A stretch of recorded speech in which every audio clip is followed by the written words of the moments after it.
Boudica, Yes. Queen of the Celts, Britain from around 2,000 years ago. 1,900, roughly. You're What? young. That's what I was going to say. Young. You're very, Yes. and you're What? black.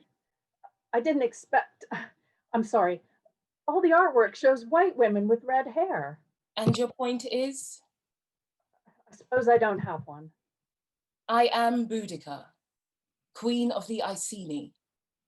Right. No, I know. I've seen your documents. I know.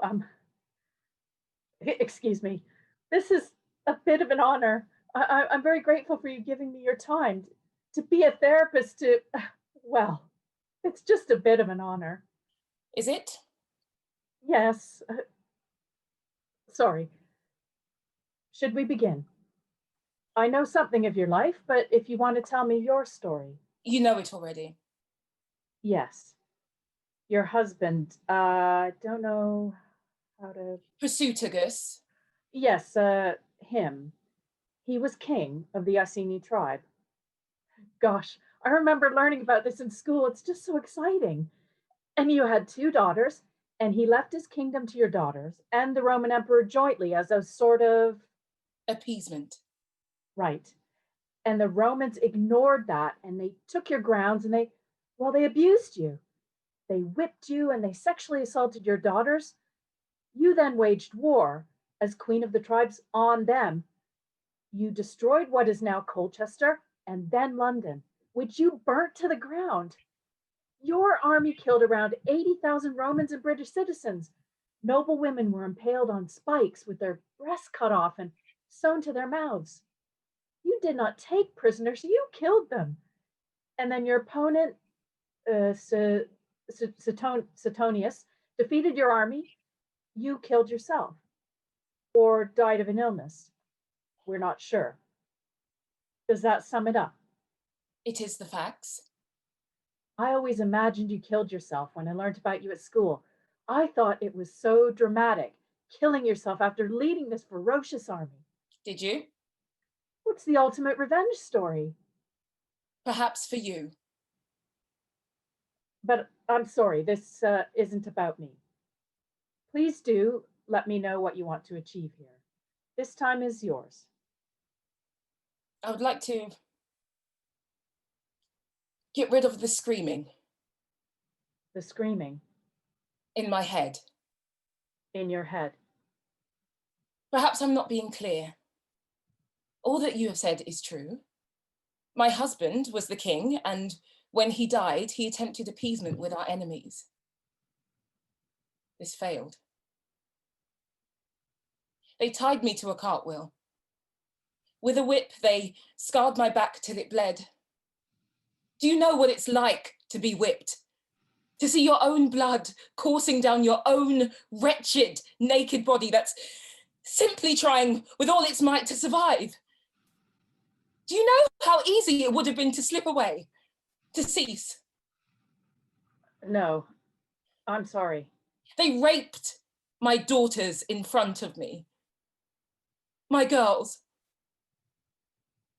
My jewels. I was tied up there and there was nothing I could do. This may be the beginning of an adventure story for you, but for me, this was real. I hear their screaming every moment. I'm sorry. And to you, this is thrilling, exciting. You glory in the story of my family being destroyed and crumbling in front of me, of my pain. No.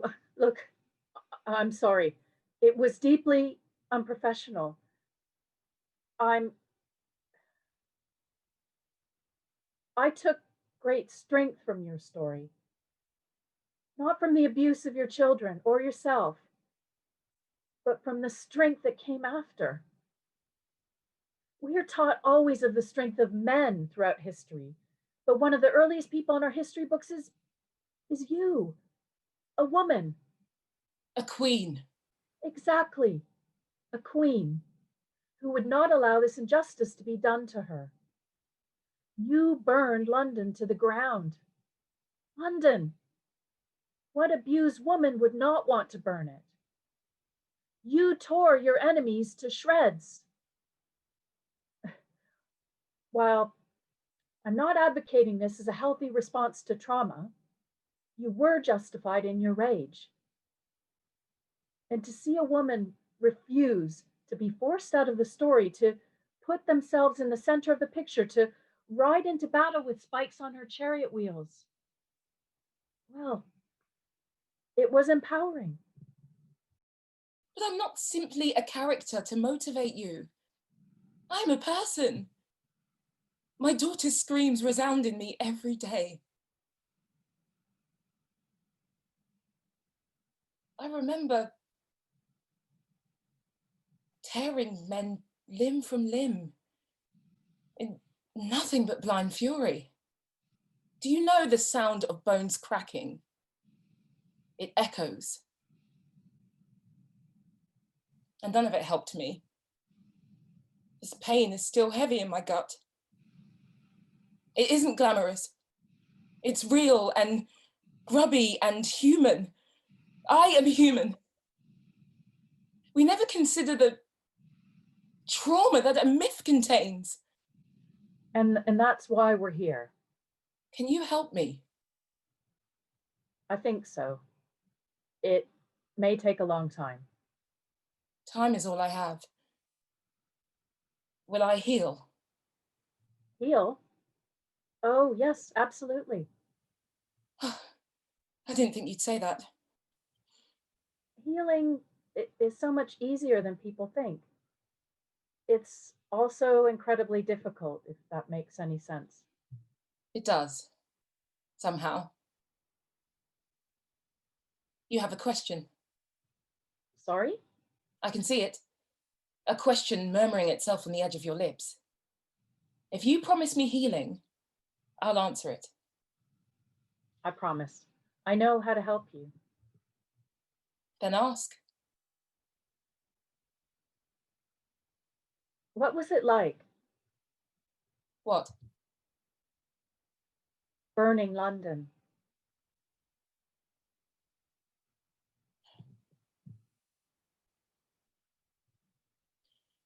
We rode across the bridge into Londinium in the morning. The skies were clear, even then, at daybreak. We'd already destroyed Camelodunum, but Londinium lay ahead. It was 20 years old. Wooden structures scarring the skies, puffs of smoke from their paltry campfires.